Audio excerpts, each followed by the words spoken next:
83 সূরা মুতাফফিফিন রুকু 1 আয়াত 36 মাক্কি।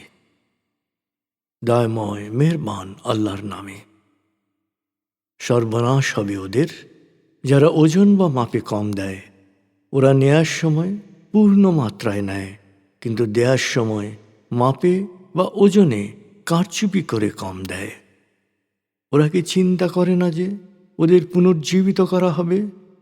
আর সেই পুনরুত্থান দিবসে মহাবিশ্বের প্রতিপালকের সামনে সমস্ত মানুষ হাজির হবে এবং প্রতিটি কাজের জবাবদিহি করতে হবে।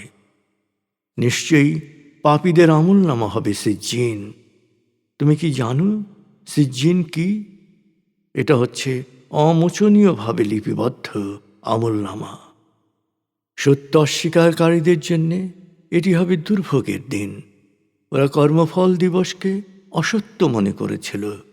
আসলে শুধু সীমালঙ্ঘনকারী পাপিষ্ঠরাই কর্মফল দিবসকে অসত্য মনে করে। ওদের নিকট আমার বাণী শোনানো হলে ওরা বলে, এ তো পুরনো দিনের কল্পকাহিনী।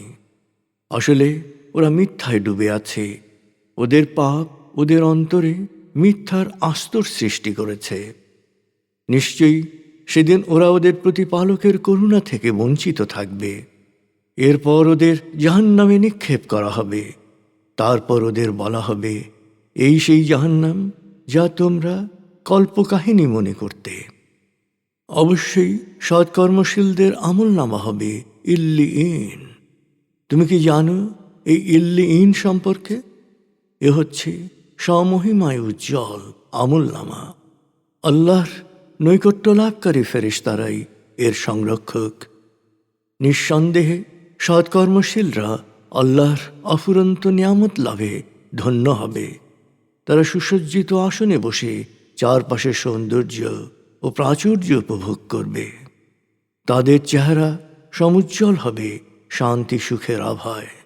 তারা পান করবে স্বর্গীয় ঝর্ণাধারা তসনিমের মিশ্রণে সমৃদ্ধ মিশকে অম্বর দ্বারা মোহরকৃত অফুরন্ত তৃপ্তির উৎস পবিত্র পানীয়। আল্লাহর সান্নিধ্য প্রাপ্তরাই এই সৌভাগ্যের অধিকারী হবে।